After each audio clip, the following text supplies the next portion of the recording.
बिस्मिल्लाहिर्रहमानिर्रहीम। अस्सलाम वालेकुम। मरियम नवाज़ साहिबा की 5वीं ऑडियो जो लीक हुई है उस पर कौन सा सहाफ़ी कौन सा एंकर क्या कह रहा है वो मैं आपके सामने रखता हूँ। हामी भी हैं, मुखालफिन भी हैं। सबसे पहले बात करते हैं, अदनान आदिल साहब तजियाकार हैं और आजकल हारून रशीद साहब के जो साथ प्रोग्राम मुकाबिल में अपीयर होते हैं चैनल 92 के ऊपर। अदनान आदिल साहब लिखते हैं 1985 में नवाज शरीफ वज़ीर आला पंजाब बने तो उन्होंने जंग के मालिक को LDA के ज़रिए एकड़ों पर फैला प्लाट अलॉट करवाया। दो बड़े अखबारात नवाए वक्त और जंग पर इश्तिहारात की बारिश कर दी। नवाज शरीफ की कवरेज करने वाले अखबारी रिपोर्टरों को महंगे प्लॉट अलॉट किए गए। नवाज शरीफ की कवरेज करने वाले अखबारी रिपोर्टरों को महंगे प्लॉट अलॉट किए गए।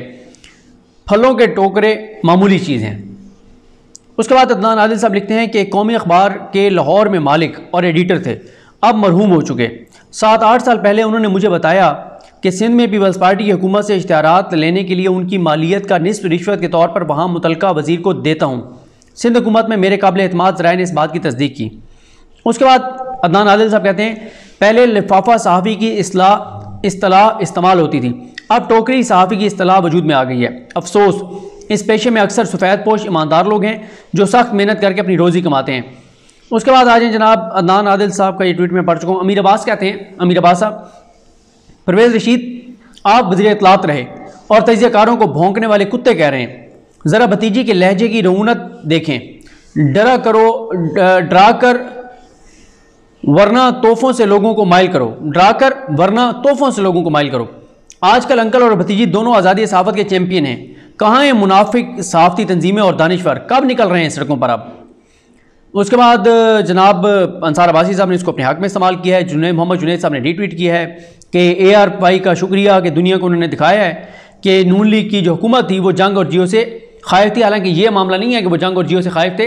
वो कह रहे हैं कि हमारा खाते हो और फिर हमारे खिलाफ बंदे बिठाते हो। वो ये कह रहे थे, वो ये कहीं भी नहीं कह रहे थे कि जियो हमारे खिलाफ हो गया।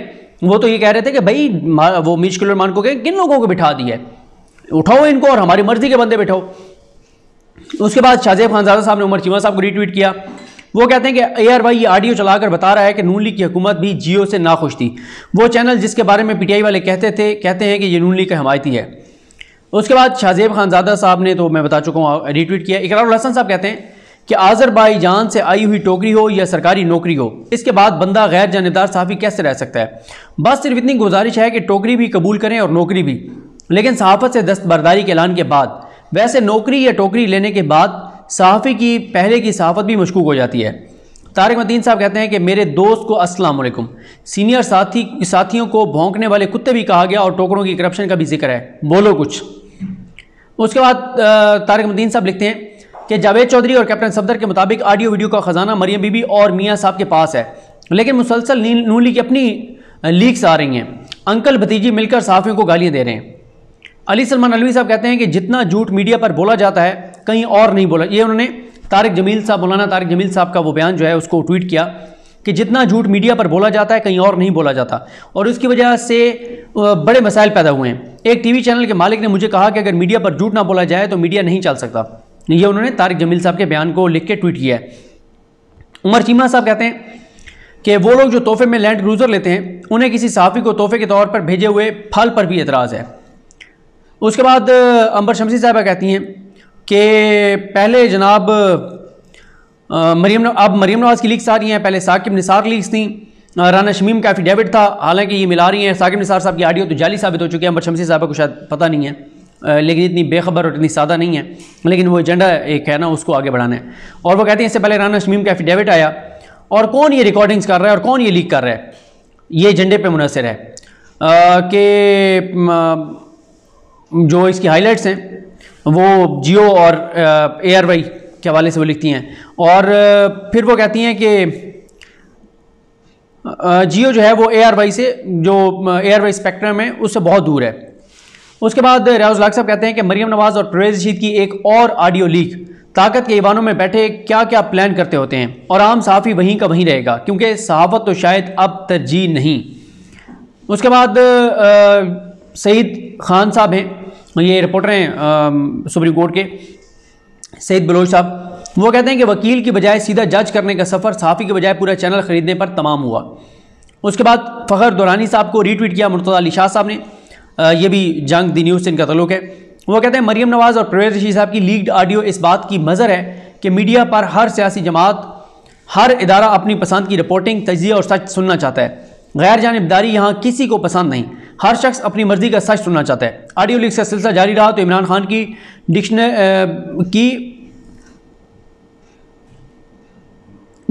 शायद इमरान खान की डिक्टेशन शायद इससे भी सख्त होंगी।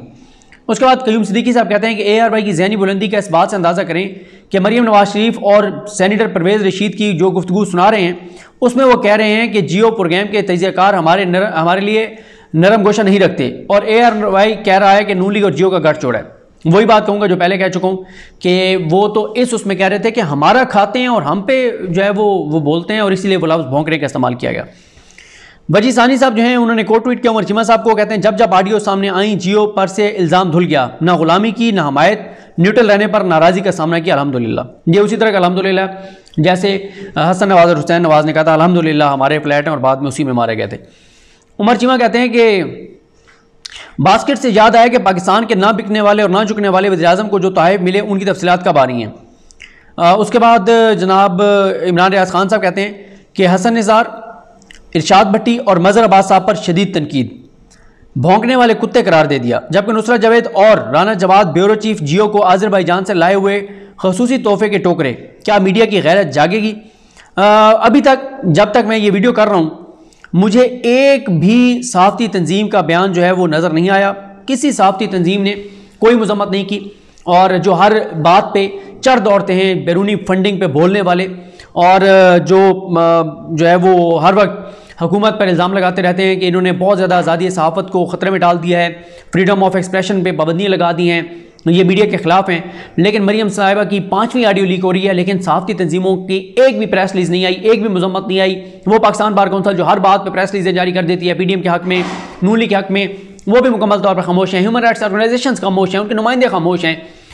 वो उनके नज़दीक ये लफ्ज़ कुत्ते की तरह भौंकना जो है वो कोई गलत नहीं है। अगर ये बात है तो फिर ये लोग भी, ये जो ह्यूमन राइट्स के ऑर्गेनाइजेशंस हैं पाकिस्तान में जो फॉरेन फंडेड हैं, ये भी कुत्ते की तरह भौंकते हैं पाकिस्तान की फ़ौज पर, पाकिस्तान पर। तो ये जो कुत्ते की तरह भौंकते हैं ये अब यहाँ पर कुत्ते की तरह नहीं भौंक रहे, जो कुछ मरीम नवाज़ ने कहा है सहाफ़ियों के बारे में। अब आ जाए जनाब कि कौन कौन से जो हैं वो मुझे किस किस के ट्वीट्स जो हैं वो नज़र नहीं आए।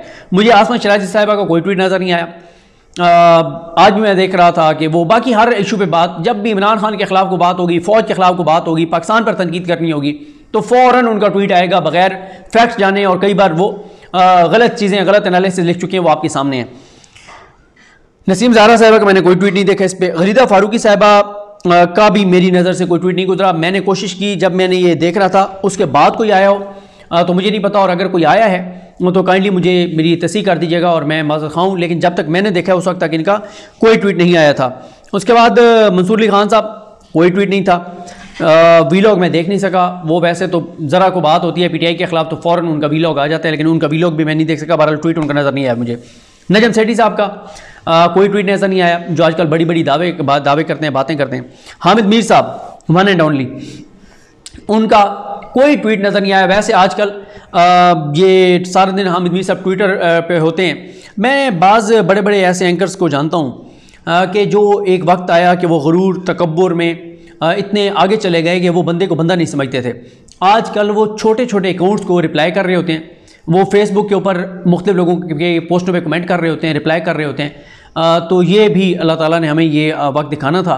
और ये मैं आपको बताता चलूँ कि ये अभी जो मैंने आपके सामने चीज़ें रखी हैं, ये पहले कोई 6-8 घंटे में जो इस ऑडियो लीक के आने के बाद के हैं, उस दौरान के हैं। अभी तक मैंने टॉक शोज़ नहीं सुने कि टॉक शो में किसने क्या कहा, वो मैं नहीं देख सका। वो इंशाल्लाह जब मैं देखूँगा तो वो आपको उसके हवाले से आगाह करूँगा।